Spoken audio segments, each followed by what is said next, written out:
So similarly in solar system, heat is so now we will be seeing the transfer of heat energy through radiation in the form of an experiment. So here is the setup.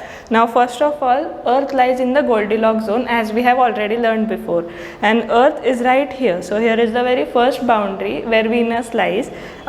Outside this boundary the temperature is very hot, and here is the second boundary near Mars. Outside that boundary the temperature is too cold for life to survive, and Earth lies exactly here. So now we are going to see, this is the sun in our experiment, which represents the source of heat.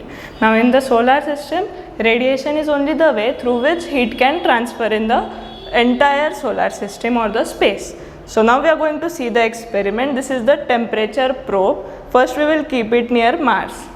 So assuming this is space, we will measure the temperature at this point near Mars, which you can see is around 39.0 degrees Celsius.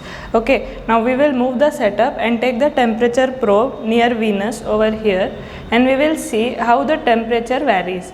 So we can see that the temperature has increased to 39.6 degrees and then 40 degrees, and it is keep on increasing depending upon the heat that is transferred due to this bulb as a heat source over here. So similarly in solar system, heat is transferred only due to radiation. There is no other medium for the heat to transfer. So this depends largely upon the distance. The nearer the object is to the heat source, it will get more radiation, and the farther the object is, it will get lesser radiations. So similarly, planet like Venus is very close to Sun, thus its surface temperature is very high for life to survive there.